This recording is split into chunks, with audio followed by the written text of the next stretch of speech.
So, life, right? It's pretty sweet, isn't it? It's a pretty romanticist idea.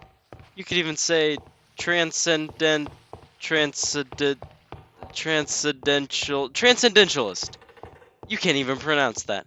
Go on, try. Don't make fun of me! Okay, let's start with the one we can actually pronounce. Romanticism.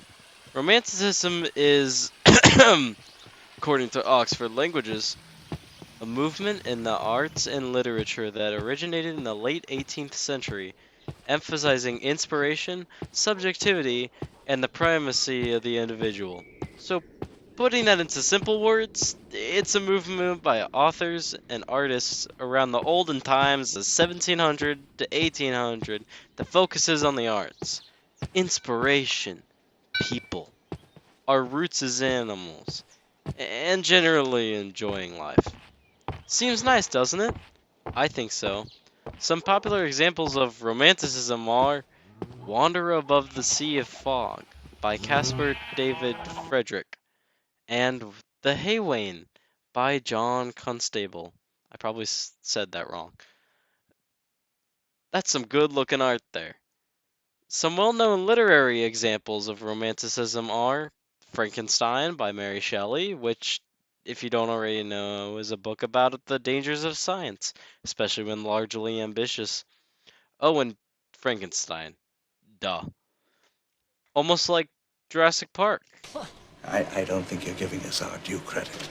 Our scientists have done things which nobody's ever done before. Yeah, but your scientists were so preoccupied with whether or not they could, they didn't stop to think if they should. The other popular literary example is The Hunchback of Notre Dame by Victor Hugo. It's about a hunchback in France living in Notre Dame who lives in captivity from the evil judge Frollo, but he tries to break out with a gypsy girl to live free, and it fails. The story tragically ends with the hunchback holding the gypsy girl's skeleton in the catacombs as he dies, tragically alone.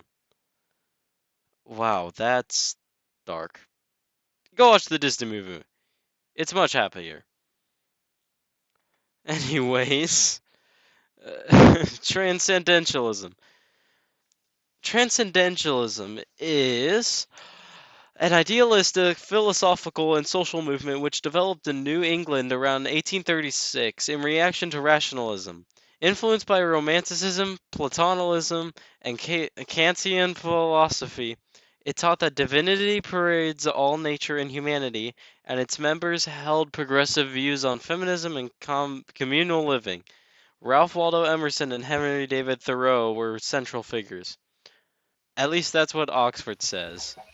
So, to simple this down into not a paragraph, transcendentalism is the belief that divinity or God can be found in all things, especially nature.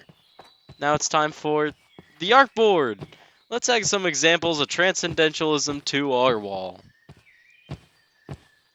Actually, transcendentalism was more of a literary idea than an artistic one, so I'm just gonna.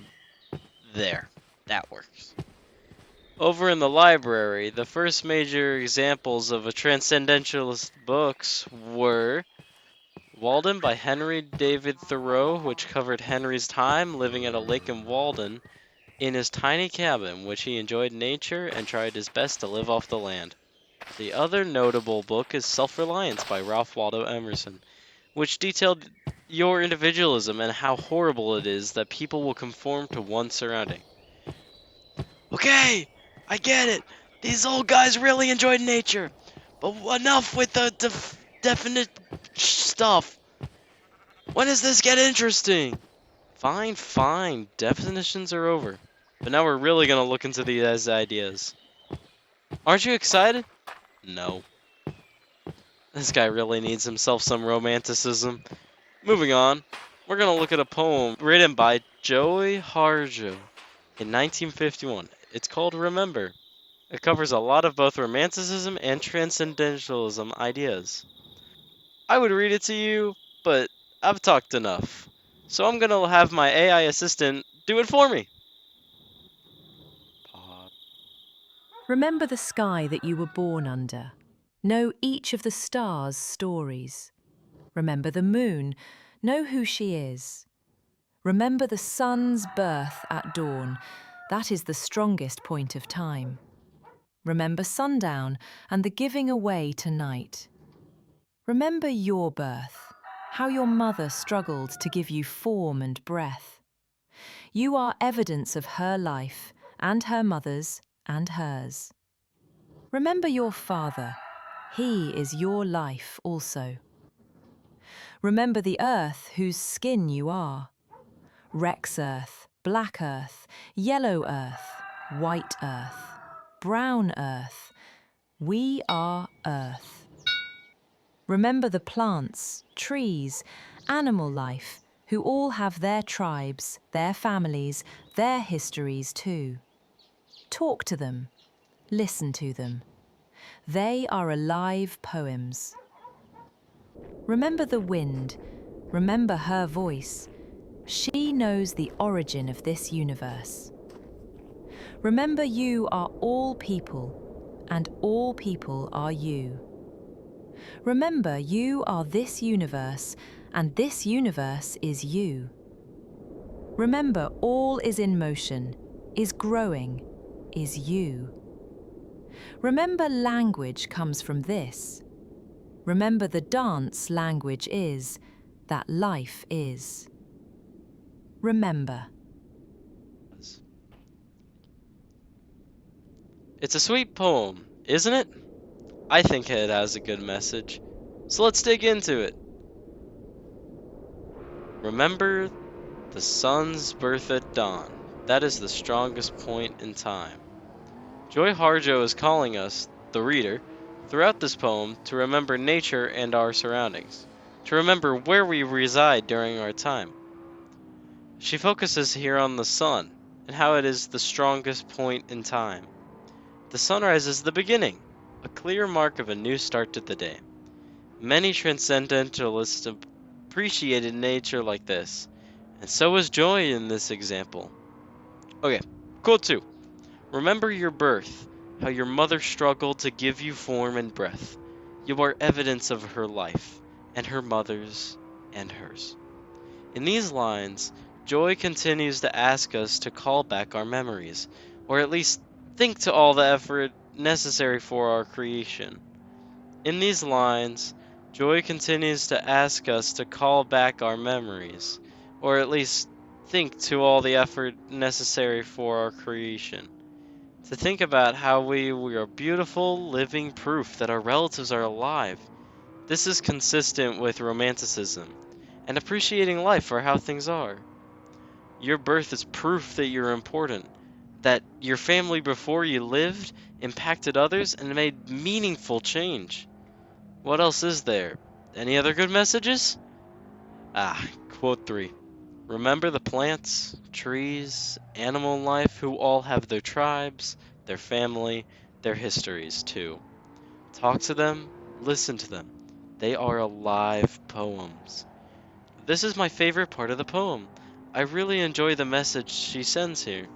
It's also a great example of transcendentalist ideas. Transcendentalists are all about nature, and Joy specifically asks us to recall nature and to listen to its stories, to find the cultures and the families, the animals that inhabit it, and find their lives as meaningful, as in truth, all life ties back to nature, no matter how far we run towards artificial reality. And most importantly, it tells us to search for real connection, as everyone has a story, and we're all wonderfully unique.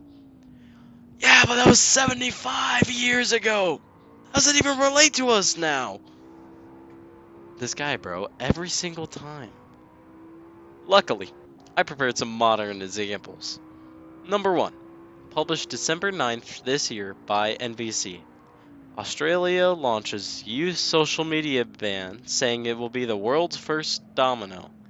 The article details incoming legislation in Australia that will completely ban social media for all kids under 16, such as Snapchat, Instagram, YouTube, Facebook, and more.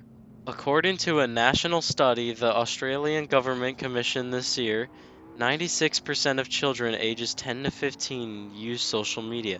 7 out of 10 of them have been exposed to harmful content and behavior, including misogynistic material, fight videos, and content promoting eating disorders and suicide. That's like the whole population, basically, of young people. But Matt, that's the same argument that playing violent video games makes you a violent person, which is baloney. Yes, but this is different. With a lot of those video games, you get a choice in how to play. For example, Cyberpunk. You can choose to kill everyone and leave a blood-filled room, or you can play stealthily and choose not to kill anyone, completing missions with no trace you were ever there, and not hurting anyone. There's violence in the game, but ultimately you decide how you play. But these social media apps, they expose you to short, instant dopamine videos by real people. People who don't care if there are kids watching. The algorithms push content that grabs the most attention, which is in most cases violence. The goal of a parent should be to protect your children and keep them happy. By allowing your child to view this kind of content, you expose them to dangerous thoughts. The article reflects transcendentalism perfectly, implying that we as people should avoid being the same as everyone else, and find our own works. The next article is a study on references to nature in literacy over the last 200 years. It was published by The Guardian on December 15th, 2025, and it's written by Patrick Barkham. The study found that nature as a topic was down by 60%, which makes sense if you look at our history from the Enlightenment to the Industrial Revolution, and even to the modern technical age. We have consistently gone away from nature. The study researched nature words in books and other publications over the years, and the numbers consistently went down. The author Patrick connects the lack of nature connection to the rising rates of depression and sadness present in society. He also presents a solution, which would be starting programs in schools or an initiative within your family to spend 30 minutes outside every day. By connecting people, especially kids, to nature, we can ensure that it's preserved, because without nature, we will all die. So by connecting people back to nature, we create a happier, more accepting, and more healthy society. This heavily reflects transcendentalism as well, as it implores us to find peace in nature and to return to it, almost saying that peace can be found truly in nature. And honestly, I kinda agree. The final article I have prepared for you on my platter is one about how to truly enjoy life. Written by Miriam Frankel, December 29th, 2024, and published by The Guardian, it outlines many examples of how to make your year feel longer. Now it's somewhat long, so I'm going to give a summary, especially looking at how long the video is already. Miriam describes that our perception of time is relative, as in, it's not at a constant rate, it's really just how we perceive our surroundings.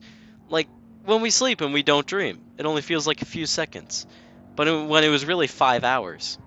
And when we have fun all day, the day seems to be over in minutes. The same principle applies to your year. She describes that if we spend every day following the same routine, doing the same thing every day, our year feels boring and dull. But when we look back at the year feels short, as no matter what time or day it was, we did the same thing. Meanwhile, if you went on an abroad trip or spent a long time in new surroundings making memories, the year could have felt very long in comparison. It's all based on perspective. So then, how do we make our year feel longer? Spend every day trying to do something new. Meet a new person, try a new food, go out with friends, things like that. By creating new memories, you truly enjoy your year, and you actually get to live. This aligns with romanticism, where you really try and enjoy all of your life, to live a life that's full of fulfilling life. Well, that's well and good, Matt. But what do you think about this? What should we take away from you? What do I think? Well, I'm all for enjoying life. I think it's a wonderful gift that I get to wake up every morning. I think returning to nature is a great idea. I love nature. I've been a Boy Scout for really as long as I can remember. And my favorite part of the entire program is camping. I love camping. And my most eventful camping trip happened last summer. I went to the largest scout reserve in the world, Philmont. Philmont is a huge camp located in northern New Mexico, right in the mountains, and it's beautiful. My trek lasted 2 weeks, where I was alone in the woods with 8 other boys, no cell service, no outside contact, and every day I'd wake up before the sun and hike for 5 to 10 miles with 50 pounds on my back. And it was the best trip I've ever been on. I was happier, and my mind was completely clear. Nothing to worry about, nothing to do, nobody to please. All I had to do was get up on time, hike, and enjoy myself. So I definitely agree that being in nature is healthy. But I don't see nature as God. I believe God resides in nature and that he takes pride in his creation, but Mother Nature is not God. For the Bible tells us how God created the heavens and the earth, day and night, the oceans, and nature. Beautiful nature. Then finally, God's favorite creation, us, humans. We were made in his likeness. Everything he created was for us, all of us. And then he gave us his one and only Son to us through Mary, who then died on the cross for our sake, forgiving all our sins, so that all of us may one day come together in his eternal kingdom. And God is not only found in churches, he is everywhere. The trees, the oceans, the beaches, the forests, the swamps, deserts, everywhere. Cities, phones, social media, computers, all man-made. And while they're impressive feats of development, it's good to take a step back, to take a break from the constant noise, to go out into the nature and immerse yourself with God's beauties. Take your experiences and share them with the world. I'm Matt. Go and spread some kindness.